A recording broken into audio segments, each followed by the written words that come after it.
최근에 일련의 사건들이 있었잖아요. 미디어 범죄.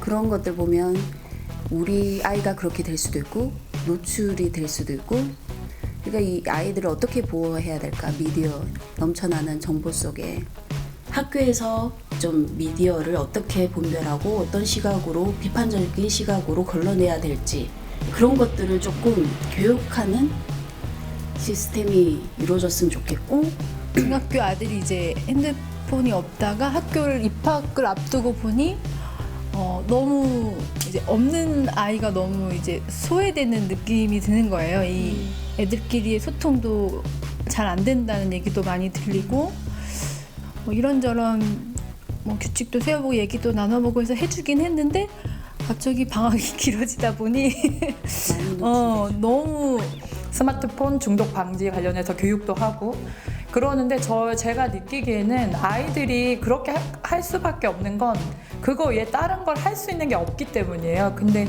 어쨌든 아이들에 대해서 아무런 대안 없이 무조건 계속 스마트폰 하지 말아라, TV 보지 말아라, 이거는 약간 어른들이 너무 아이들에게 그냥 무책임하게 그냥 단순히 권위적으로 저는 말하는 거라고 생각을 해서, 그냥 저는 스마트폰을 하더라도 제대로 할 수 있는 방법, 정말 중독되지 않게 이걸 재밌게 할 수 있는 방법을 오히려 우리가 그런 길을, 가이드라인을 제시해 주는 게 어른들의 약간 책임이 아닌가라는 생각이 들고요. 정말 너무나 심각해요. 대부분의 아이들이 미디어에 중독되어 있고 혹은 게임을 너무 좋아하고 이 종이책을 굉장히 재미없고 시시한 거라고 여기는 아이들이 너무 많아요.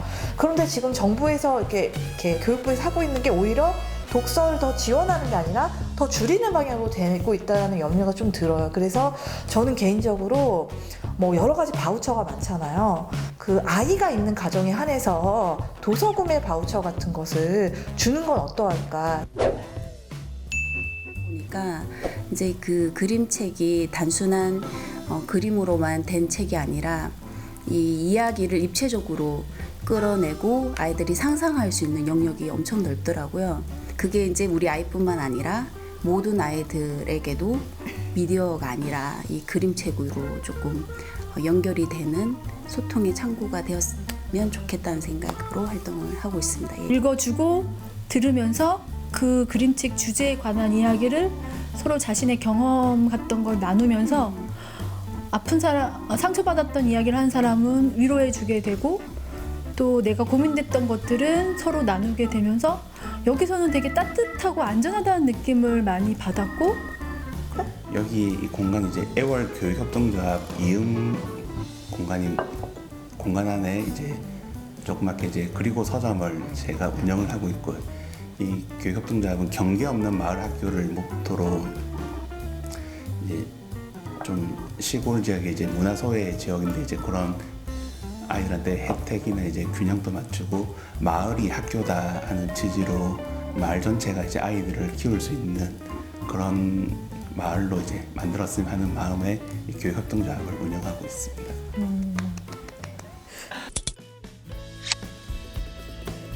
요즘은 유튜브 크리에이터라던가 뭐 웹툰 작가 이런 걸 되고 싶어 하는데 학교에서는 그런 걸 해줄 수가 없는 거예요.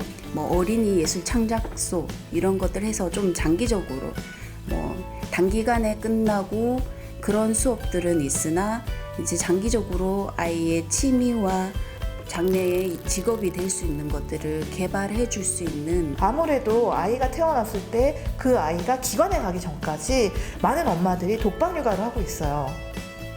그러니까 그 독방 육아의 문제점은 그 엄마들이 굉장히 외롭고 그리고 우울증 시달리게 하면서 본인에 대한 그런 자기 개발도 못하게 되고 자신감도 많이 떨어지게 되고, 그러다 보니까 더더욱 자식에게 매달리고 자식에게 올인하는 엄마들이 많이 생겨나고 있거든요. 그래서 마더센터라고, 이거는 유럽에서 온 개념인데, 그러니까 갓 태어난 아기부터 미취학 아이들이 마음껏 쉬고 뛰어놀 수 있고 그 아이의 엄마들이 같이 공동 육아를 할 수 있는 그런 마더센터 같은 것을 그 지역 단위마다 하나씩 설립을 해서 크게 돈을 들여서 건축할 필요는 없고, 유후 시설들이 있잖아요. 쉬고 있는 시설들, 뭐 버려진 모텔이나 버려진 분교 같은 것들, 그 제주는 특히 곳곳에 그렇게 버려진 건물들이 많이 있거든요. 그런 것들을 좀 활용을 해서 지역마다 마더센터 같은 것들을 건립을 해서 엄마나 아빠가 바쁠 때 잠깐 아이들을 시간제로 보육을 맡길 수도 있고